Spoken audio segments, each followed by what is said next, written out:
Now car doors are opening, and it looks like it's hard to tell if that driver got out and now just getting back in. And here we go. I mean, you almost wonder if they just did a switch of drivers, if maybe the person who was in the passenger seat, I mean, he got out of the back of the car, it appeared, and got into the front driver's side. Yes. I mean, this is bizarre. I mean, Dave, what are you thinking when you're watching this? I mean, what's going through law enforcement's head here? This seems to be very calculated individuals who seem to kind of have an idea of you know, what they're doing, so to speak. Yes.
On the side, It nope. just, Pick it back up. Okay, so look on the right hand. We're seeing that swap that was made, but it's still so dark to see. Yeah, but coming from the back he to the definitely front. got out of the Yep. back passenger seat and then switched to the front. Yep. So you have to wonder, the person who was initially driving had to Scooted have, yeah, over. just did a little hop As there. Dave pointed out. Dave, anything about this right now? This is, now I'm counting this Bizarre. third or fourth time this pickup truck is now sort of U-turned in this immediate area.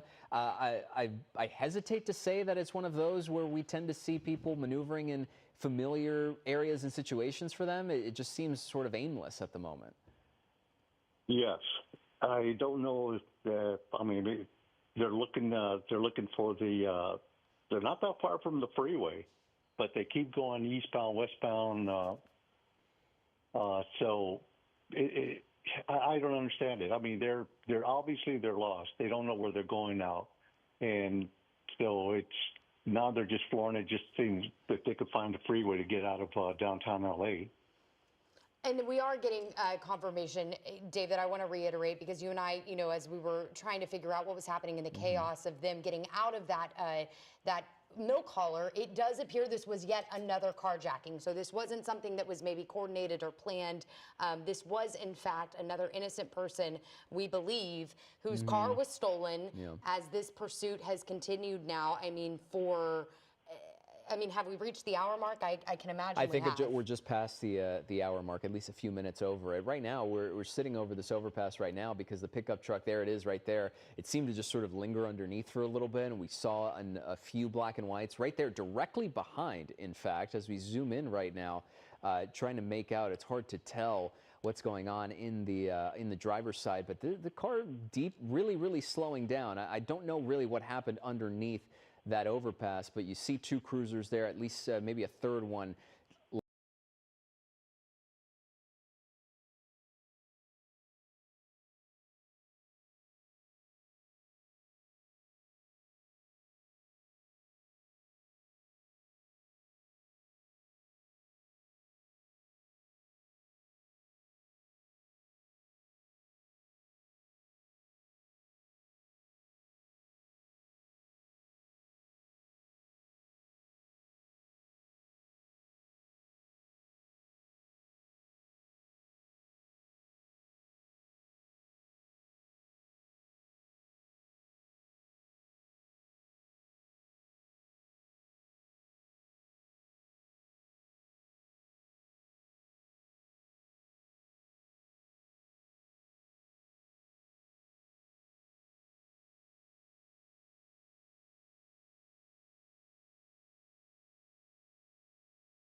A really bad place to try and set up a perimeter. You can see them, though, pointing, trying to get a direction of where exactly they potentially may have gone.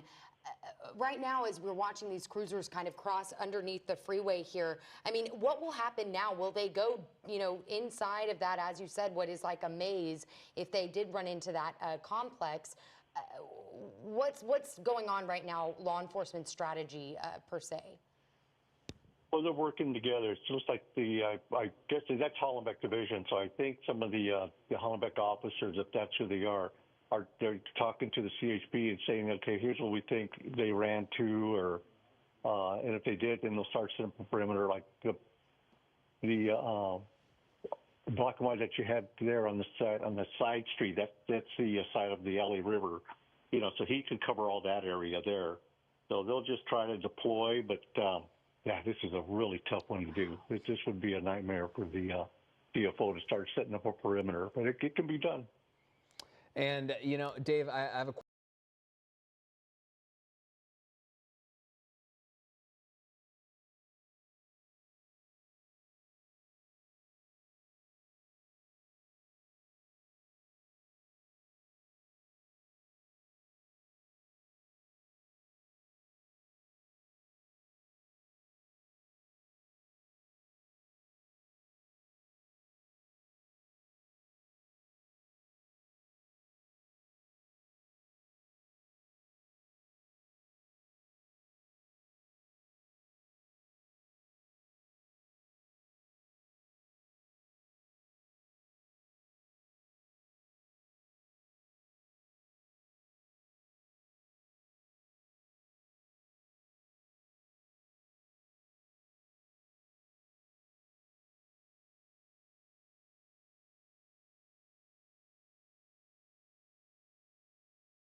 call just locking the suspect down.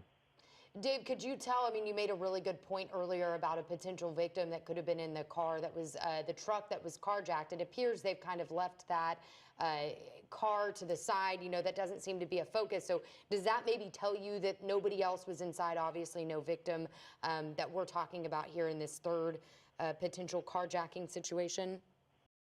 Yeah, I think so. Okay. I think they got him out of there and they just took the vehicle. The only reason I'm saying that is I think by now I would have gotten a word, or you would have gotten a word about being turned into an additional one on them is kidnapping, along with everything else that they've done.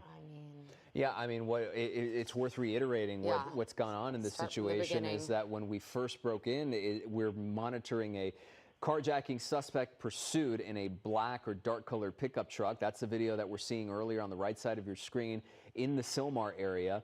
An attempted carjacking, because you'll see the driver sort of approach this white sedan and try to take over that vehicle.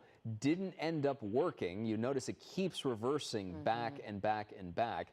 When there's the passenger side running out toward the car, tries to open it, doesn't work out. You can of course imagine how terrifying that was likely for the driver of that vehicle. So then they get back in the black pickup, continue down the road, reverse opposite of traffic here in this situation toward a big rig, try to do the same thing to that one, except in this particular situation, it does not work out. But you notice in that video the desperation of the driver running to the now reversing big rig.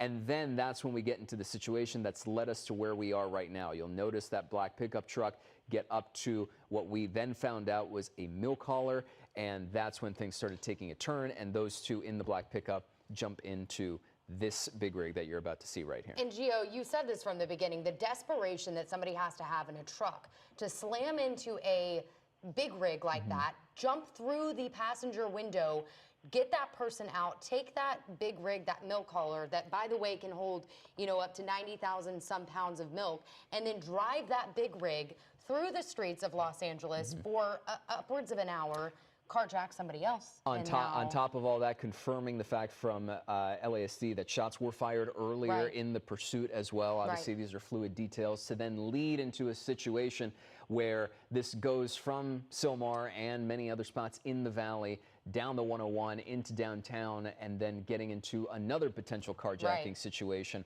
where then that vehicle turns into a sort of abandoned vessel.